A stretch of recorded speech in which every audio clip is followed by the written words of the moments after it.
right. So welcome back, everyone, to week 3 of the Rise Up podcast. I'm Darius Phillips. Dr. Dale, what's going on, everybody? Back. So for the listeners, Darius and I have been trying to get this podcast going. We just got to go, and then we have to restart because my baby girl, we put her to sleep, is late. We're recording this one late. Yeah. My baby girl wouldn't go to bed unless Daddy came and gave her a kiss. So we kind of had a false start just now, but we were already deep in conversation about the tornadoes, man. Right. Tornado. Tell me, how were you affected by all that? Did that get you? So, yeah, as I was mentioning, I had just left your home, and it started raining when I was driving home. This was last Saturday night, and probably within an hour of me getting home, started hearing, we got the alerts on our phone. It was a tornado nearby. Like, okay. Then within a couple minutes later, we heard the sirens, the tornado sirens going off. Like, oh man, this might be serious. So we took me, my wife, and daughter and dog went to the bathroom. And so we was in the bathroom probably a little less than an hour, but we had lost power for about 30 minutes. But fortunately, we didn't have any damage to our home. But within a couple blocks, it was some major damage. A lot of homes were damaged, a lot of trees down. And our local Home Depot, which is about a mile and a half away, was completely wiped out. Is that the one that everybody? There's one that everybody's been talking about. Some Home Depot that got. Yeah. It was on Forest Lane in Dallas. It's less than 2 miles from our home. It's completely wiped out. I heard people talking about that Home Depot, man. That was kind of scary. That was the closest I've experienced with a tornado. Yeah, no, I sent you a text trying to see if you made it home that night. I didn't hear back till the next morning. I was like, oh man. Yeah, after we lost power, we was like, we're about to go to sleep, so we wasn't checking the phone or anything. So by the time I woke up, yeah, they had all kind of text messages and missed calls. We were sleeping good. Man, it was scary, man. My friend, well, John, he their house and everything got messed up, and I was supposed to have breakfast with him the next morning, and he shot me a text saying he got a rain check. I was like, oh man, I hope nothing happened. He said the tornado got their their house, and but the crazy thing about this is, as I understand it, nobody died in these tornadoes, man. Yeah, that was pretty amazing. No one died out of all that damage. And I know with the Home Depot store, I guess the store manager took the warning serious and closed the store early. Otherwise, it would have been a lot of people in that store. That would have been catastrophic. And kudos to him or her, man. Kudos there. Yeah, big time. He saved lives. So that following Monday, I linked up with our city councilman for our neighborhood, our District 10. Also, our congressman representative came out. So we were out there cleaning up trees and stuff like that for people home. So that was really cool to see how the community united. We had people that drove from different cities, like hours away, just to come help. So that was cool. Man, good deal, man. Good deal. Yeah. But what about this past weekend? How was this past weekend? Hopefully better than that. Yeah, this past weekend was better. My wife and I went to a Halloween party, so that what'd you dress up as? I was a hunter and my wife was a deer. I was gonna get to Mario. You strike me as somebody who would do a Mario. I haven't done Mario yet. Maybe next year. But that's one of our traditions. We've been going to Halloween party for 6 years straight, dressing up. What was your favorite costume that you guys have done? That's a good one. Probably one year I went in as a quarter, and my wife was a gumball machine. So that was a cool one. Yeah. We really dress up for Halloween though, but we did do Fall Festival on Friday night. And the kiddos got to go out. They went to this church, Stonebriar Church. They have this big fall deal, and it's got a lot of candy, man. I was just eating some of the candy a second ago, man. Yes, and got to enjoy those treats. So what else you do this weekend? Oh, man, the highlight of my weekend was definitely heading up to New Braunfels and hanging out with family, watching my nephew get dedicated, man, 6-month-old little cutie pie. And, it's always a blessing anytime you get to see anybody get baptized or baby dedication. Yeah. I just love being in those environments and just seeing, people's hearts, kind of getting a chance to see what people's hearts are like and people wanting to do the right thing and people committing themselves to doing the right thing. And that's what that was. My brother and my sister-in-law committing themselves to doing the right thing by their child. Sounds great. That was great. The drive wasn't great. You know, to and from mid Texas isn't the best. I don't know what it is, but every time I'm coming back from mid Texas, coming back from that San Antonio area over here, it's just it's just a horrendous drive, man. You know, Dallas to Houston isn't bad, like straight down 45, smooth drive. But just doing mid at San Antonio, Austin over here, I don't know why that drive is so rough for me, man. Yeah, I know every time we come back from Austin, it usually takes almost twice as long. Yeah, why is that, man? I don't know. I don't know. Crazy. Anyways, back. Glad to be back, and we got back super late and stuff like that. So today I felt sluggish all day. So we're actually recording this right now pretty late. But after we're done with this, I might, man, if I got a little bit of energy, my wife and I normally work out at night, so I might go try to knock out a quick little workout. But otherwise, it's gonna be a early night for me. Go in there, get in bed before 11 tonight, and wrap it up. Then start all over again tomorrow. Back to it. That's how it goes, man. That's how it goes. Meetings early in the morning and everything else that comes with this life. So. Yes, sir. Hey, wouldn't have it any other way. That's what's up. It's true. That's true. So today's theme, we're going to dive deep into just the importance of networking. So is that something you know a little bit about? Un poquito. Just a little bit. Just a little bit. Okay, all right. I'm a fan. So I know last time we discussed that we were going to change it up a little bit, and you were just going to kind of throw some stuff out there and let me fire, let me shoot, and then we bounce back off each other. So let me know what you got, and I'll give my best answers, and then you throw what you got in there, and hopefully the listeners can go home with some key take home points, because we want to make sure we're adding that value. Absolutely. Definitely want to give them value and some action steps so they can apply this knowledge we're sharing. So, yeah, I definitely have a few questions for you regarding just networking, the importance of it. So to kick it off, the first thing is, why is networking important? What's the value in it? Well, that's a good question. So, I mean, networking, I'll say maybe at the deeper level, networking is important because networking builds you, it develops you. Okay. So a lot of times, if you ask that question to maybe I don't want to say the less mature mind or novice mind, I want to say that, but maybe somebody who hasn't done as much development in this area, they might say networking is great because you have people you can call upon for favors. But I will tell you that networking is of extreme importance because it builds you, it develops you as a person. Mm-hmm. The people around you is who you become. We've all heard it said, show me your 5 closest friends, I'll show you who you are. So if you're networking, by networking, what you're doing is you're developing yourself, you're building your brand, you're building your identity. Mm-hmm. I think that's the real reason why networking is so important. It's not so much, what you can get from other people, or not even what you can give to other people, but it's who you're actually becoming. And I think if people approach networking with that mindset, it'll change everything. Because if every time you go out to network, you think, okay, by me meeting this person and getting to know this person, that's adding something to my life. So every new person you meet, you're adding something to your life. You're becoming more and more. So you can either add negative things or you can add positive things. So it's building things, adding to you, to your ethos. And I think that's the real main reason why networking is important, because networking is the process by which at large you're building yourself, Mm-hmm. Definitely. Yeah, I totally agree with that. And you captured on something important in terms of saying how it's maybe the more mature mind views networking differently. And I can certainly attest to that. When I was probably in my early 20s, I probably had a whole totally different viewpoint on networking than I do today, my mid 30s.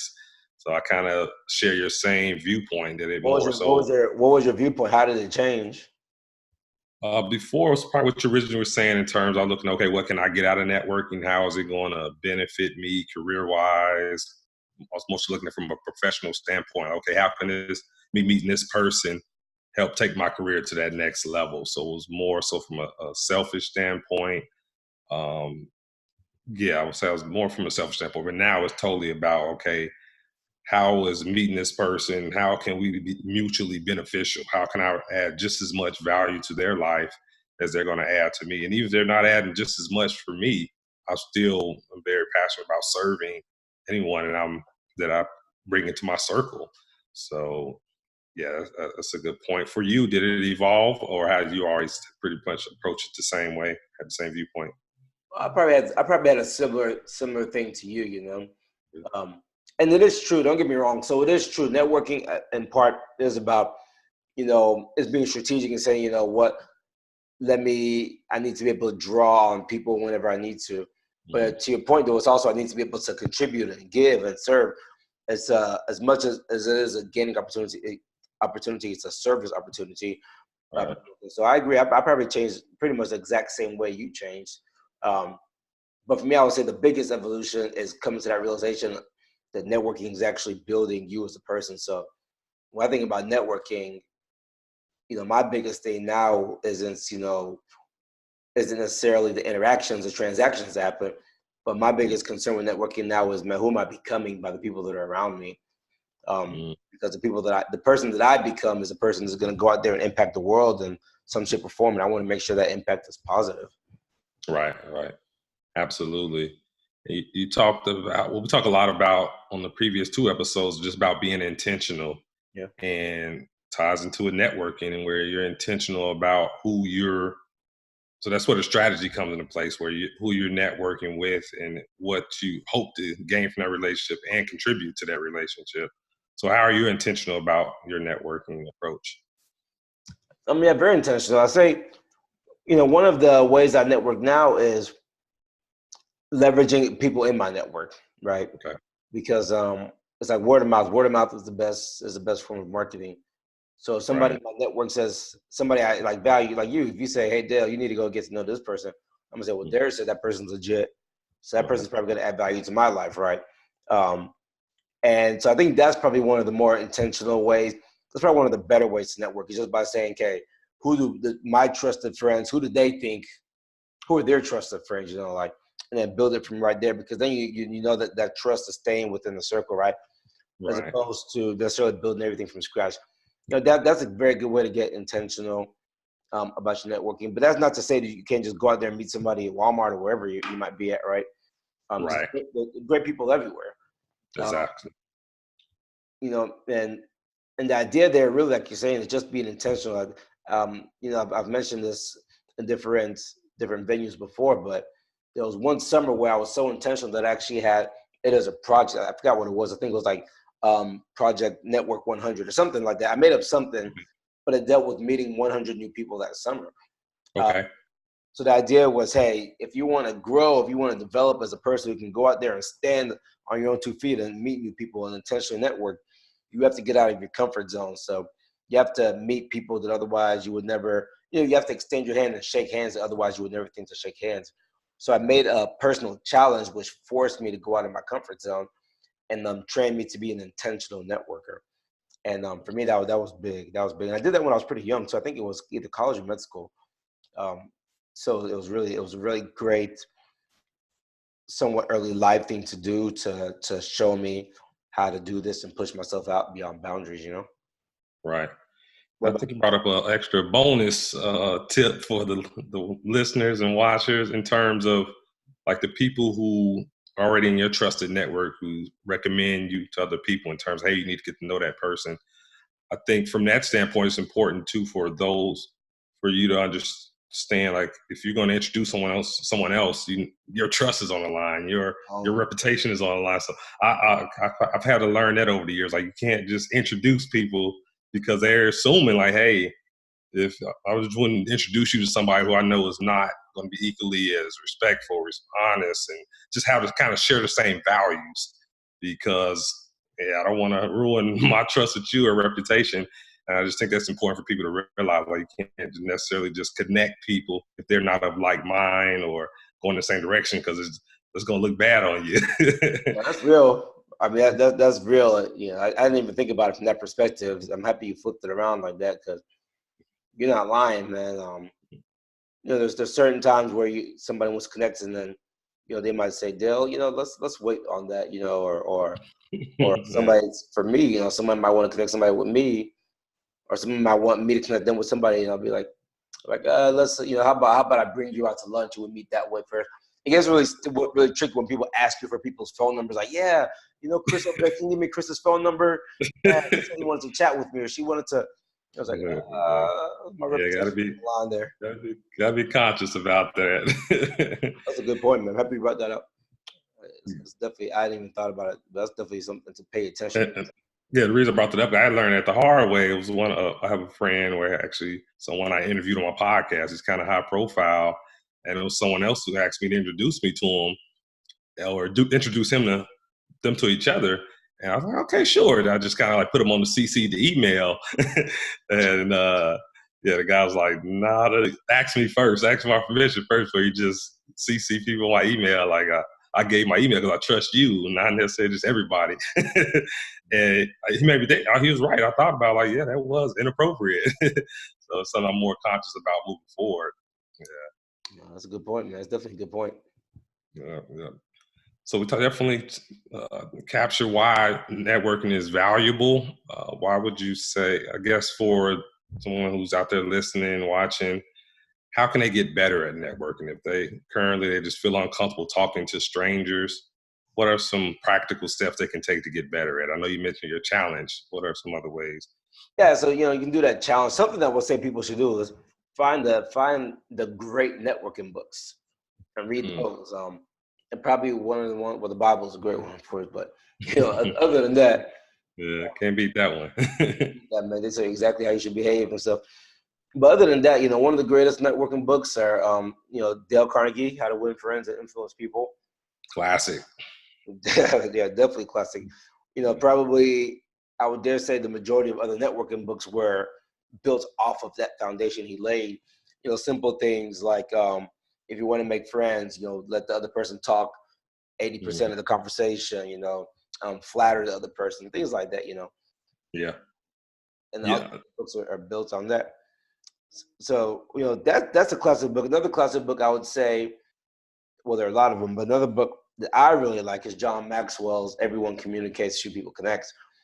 And, the entire premise there is exactly what it says. Everyone communicates, everybody talks, but few people really connect with somebody else and have that kind of that heartfelt something where you feel as though it's more than just somebody you communicate with, but you feel like a real connection, and it's hard to describe, but everybody feels that deeper thing, everybody knows who they feel better connected to.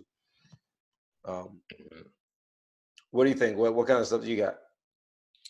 Certainly, How to Win Friends and Influence People. That's one of my favorites. I've read that book multiple times. There's just so many and just priceless principles that they share in that book. And one of the biggest ones, which I think is often overlooked with networking, is when you're trying to connect with someone, you want to find those similarities and you really want to make them the focal of the conversation, get to know them, and just try to find out all you can about that person and find those similarities. That's how you're going to connect with them versus you just blabbing on about what you want to talk about. So really put that person as the focal, and that just builds that connection you're talking about. Along those lines, what are some questions you like to ask when you network and first meeting someone? Oh yeah, you're right. So definitely along those lines are, there's different ways to do it. I think about F's, and really 2 F's in particular I focus on whenever I'm meeting somebody for the first time. I ask them about their family, ask them about their, what they like to do for fun. Those are very, very easy things to start a conversation with. Just starts, depending on your age, what they look like. They must say, yeah, you had any kids? Or, asking people if you're married is always a little trickier. So I start with kids. Kids isn't necessarily, as tough of a question. But, start asking them about family and things like that. Another F is from, where you from. So, where you say where you're from, and goodness, I don't know percentage, but I would guess probably at least 65, 75% of the time, you're going to know somebody who was from. You're going to know something about where they were from. And that can, kind of like you said, that could lead to a similarity. Someone say, oh, yeah, I had a friend from college who's from that same area. I went down there to visit a couple times. Or it might be you don't know anybody from where you're from, and that's even a conversation point. Like, wow, I don't think I know anybody from there. Can you tell me more about your city? And fun. What do you do for fun? That's always a good one, right? Because again, that's easy to find something in common. Most people, if most people list 5 things to do for fun, you're probably gonna be able to relate to one of those 5, right? At least. Yeah. And then, Darius, you and I have talked about this before, but when it gets really deep, you can start talking about faith. And if you're able to get into real, genuine faith discussions with people, you can form an amazing connection with them. Amazing connection. Right. Totally agree. And even if you're not the same religion, if you're just open-minded and talking about faith and what your beliefs are, you're still going to identify similarities, just because amongst all faiths, there's certain similarities. So, like I said, it's a deeper connection, no doubt. Yeah, I mean, all faiths, people are convicted about something, and even that conviction in and of itself, you're convicted about different things, but that conviction, the fact that you have conviction, is a similarity in and of itself, Mm-hmm. No doubt. So the next question I have for you, in terms of people reaching out to you, trying to network with you, what are some ways that stood out to you in a positive way versus ways that just don't stand out to you, where they can just go to the spam email because you know that they're just trying to get something from you, versus someone who approach you and they feel they present value? Yeah, so first off, all those doggone LinkedIn messages keep on coming. People trying to ask for something, man. Like, You're swamped with them, huh? those LinkedIn stuff. People just friend you just to say, hey, I'm offer this service. You want this service? You want that service? That is a no-go. Don't do that. Yeah. So it's definitely no go. And the way I would say to do it, I'm trying to think of if anybody has done this for me, like anybody who wants to connect with me. I don't I know know. you have previously mentioned in the past about, like, especially if people want you to write like letters of recommendation for them and things like that. I think that recently someone at, I think a high school student, you decided you were going to write the letter. I don't think you did something differently. Oh yeah. Actually, it's funny. I actually saw that student today. So I forgot to tell you, but we did launch this program called the Ingram Academy through my nonprofit. So we actually Okay. went out to a high school today and we did a clinical case with them. Awesome. It was really cool. We actually, the first time we've done this, we're doing a beta run today. So we webinared in a med student. So a med student joined via webinar, and she Wow. coordinated the whole entire clinical case. And high school students are in the room doing the case. So you're broken up into groups and they're working their way through this case. And I'm just in the room just kind of helping facilitate. But it's pretty cool. She did the whole thing via webinar. She ran it all. So what we're Wow. gonna do, yeah, we're gonna take that model, and the plan is to really try to expand that model across the country and get it in schools all across the country. Because Mm. technology allows us to reach more people than we can without technology. So Right. No borders. but anyway, so that student who you're referring to, the one who I'm actually gonna write this rec letter for, he was there. He actually greeted me and took me. He was kind of my host, I guess, in a sense. He was taking me around school and doing stuff. But yeah, I'm gonna write him a letter because he's proven himself. He's he's reached out. He's always very polite. He just proved himself. And again, what I recommend, if you're trying to intentionally meet somebody, connect with somebody, you should offer to buy them not buy them anything really, but I mean, like, say, hey, can I buy you a coffee? Mm-hmm. Can we get together? Lunch is on me. Like, just little things, like, you're not bribing anybody, but little things like that. Small token, yeah. Yeah, small token. Half the time, if you ask somebody, like, if you're a student, you ask the professor and you say, hey, yeah, lunch is on me. The professor's gonna pay for it anyways. Right. Just a gesture, yeah. That's what it is. It's just a gesture, And that gesture is respected because then it lets me know, all right, this person gets it. They understand. They know you're busy and value your time. Yeah, that's all it is. So that's what I would recommend the way to do it. Mm-hmm. I like the fact you say that he proven himself, and I think that's something that separates a lot of people who are successful at networking versus those who just give up on it, is that consistency. So if it's someone you want to network with, and the more high profile they are, the busier they're going to be. So you really need to be consistent, reaching out to them, prove yourself, show them that you're serious. You're not just another one of those spammers who wants something, and always try to come from a place of value, where how can you help them, whether it's like, of course, buying them lunch or coffee, that's not necessarily helping them. It's a gesture.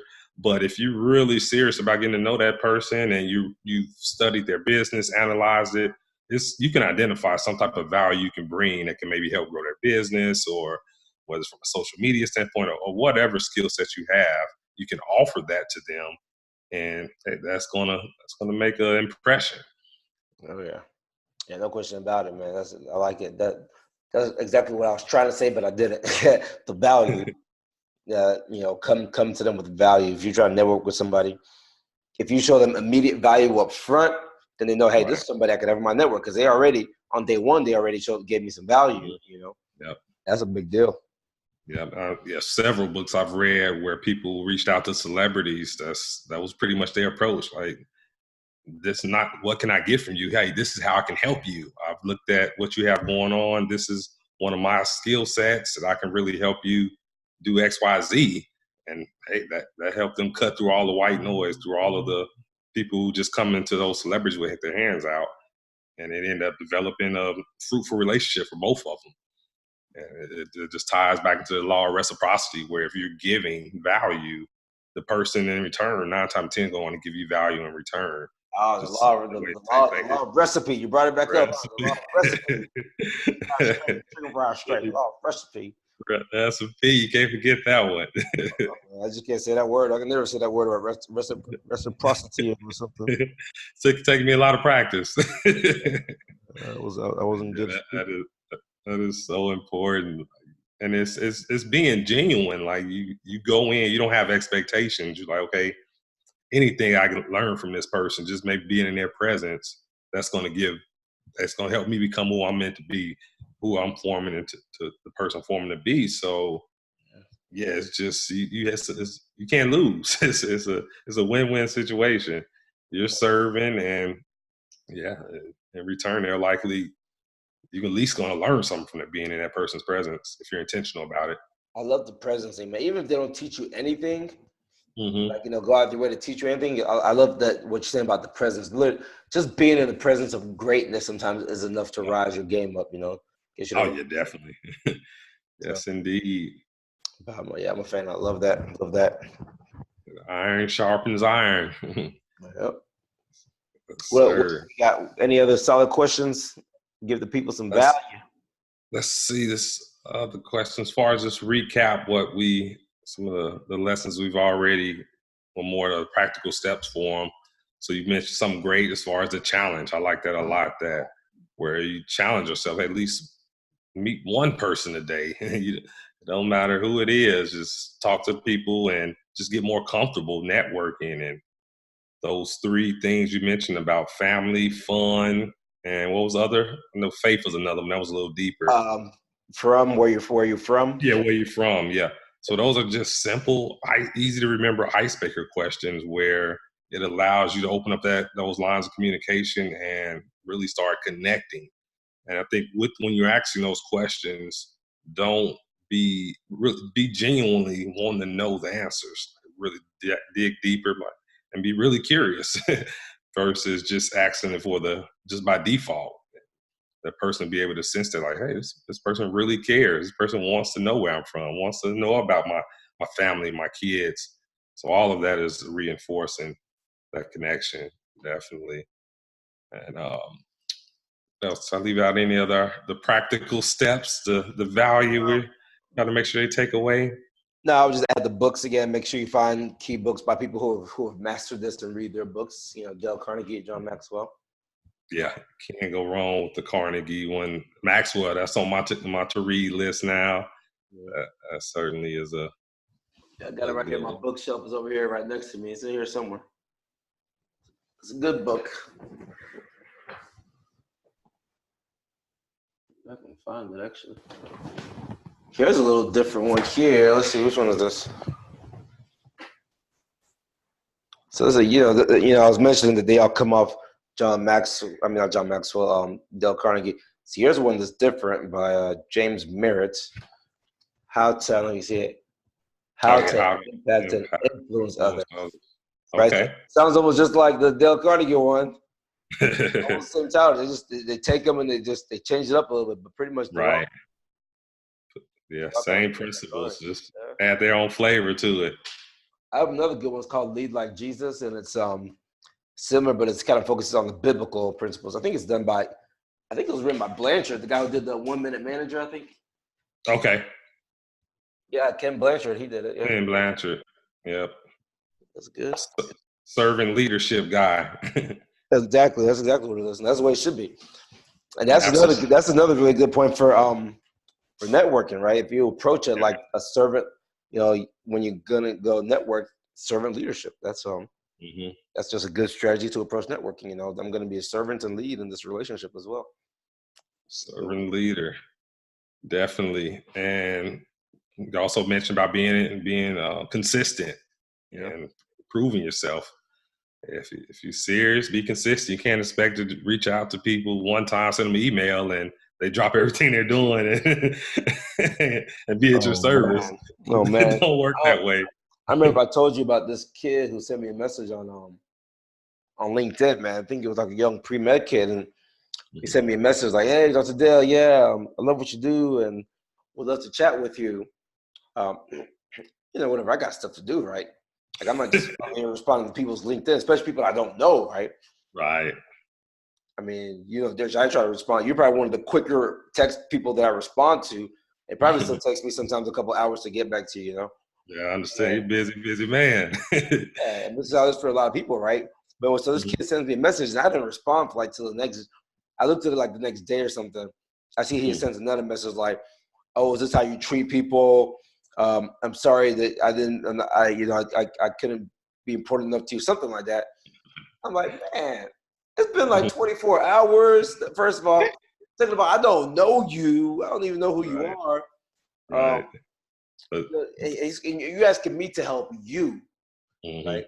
It's one of those things where people come to you with your hands stretched out, expecting you just to bow down and do every need and want. Like you said, right. That's not how it works. It don't work that way. Like you say, you got a lot going on. You're not just sitting around waiting for random people to message. They sent me a message today. Yes. finally get to respond to these random people messaging me all day. But that showed his true colors, though. That's certainly somebody that you didn't want to connect with and need to connect with. Just that negative energy and his expectations are unrealistic. I mean, the sad thing is he's a kid. He's maybe a college kid or something. They don't know. Right. Yeah, that's the sad thing. They don't know. Unfortunately, they're learning now watching this the Rise Up podcast. But you have to set your expectations, have to be realistic, and it's just no one owes you anything. You can't just have that entitlement mentality just because you see someone doing something great and you want to connect with them. It's a process to that. Definitely. I'm not just gonna even though I've tried it before. I've certainly tried to email Oprah before, but you see, Oprah's not responding to me yet. So, Oprah, man, respond to my emails. Come on, Oprah. Keep at it. I emailed Jay-Z, at least his representative. I think I'm gonna take some more drastic measures, but I'm not giving up. Come on, Hove, man, respond to my boy, man. Yeah, need to interview you, Jay. I told you before, man. Jay needs to interview you. I'm with it. I agree. Speaking of that, with Oprah, I was watching. The founder of Spanx, the lady who created the Spanx that women wear. Blakely, right? Is that her name? Is that Sarah? I can't remember. Yeah, sounds about right. But I saw her story where essentially she has sent Oprah a gift basket with her Spanx in there. And Oprah essentially, she picked that as one of her top products of the year. And that's what launched that lady's career. Like, she took off after that. Before then, no one knew her. She was making them out of her apartment. But she took that extra initiative. I'm gonna send her a gift basket, not an email, not a card, a full gift basket. I'm about to send Oprah some socks. Something, yeah. Send her the socks, your children's book, all that. I'm definitely sending her the book. Matter of fact, I just got to order. I got the books right here. I'm definitely gonna send her the books, man.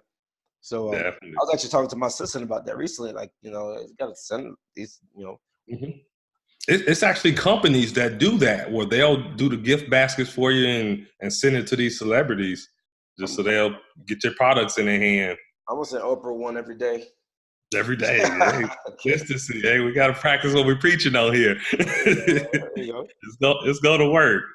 How many times does this boy want me to read his book? I already read it. Right. It must be something special with this book. All right. You wore me down. Yes, sir. That's the Bible. That's the persistent widow is what it's about. Story of the Yes, persistent. sir. Yes, sir. Ask. You get it eventually, you know. Gotta keep at it. But no, I think I like the new format in the sense where we're certainly giving the viewers just more practical steps they can take away in addition to just the value. So it's something they can put into action.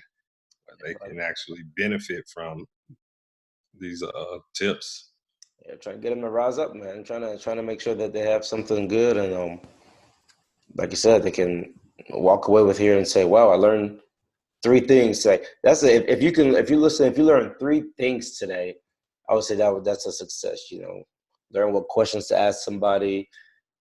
Even just those 3 things with 3 questions to ask somebody when you're trying to build a new relationship. That's golden, because I think that's what a lot of people struggle with. Like, hey, what do I talk to a stranger about? Like, it's that awkward first encounter.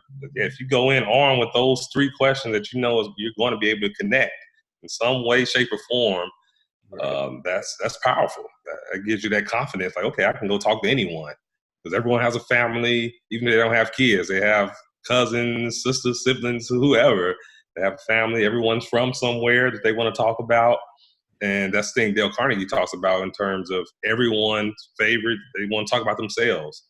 Yep. And everyone loves the sound of their name. That's the sweetest sound. Yep, the name. In English language, their name. So if you can remember people's name and call them by their name and actually just get to know where they're from and who they are, they're going to love you. They're going to be your best friend. I don't know. I've been slipping on names here. I need to get back on my name game. Yeah, that's a valuable skill to have.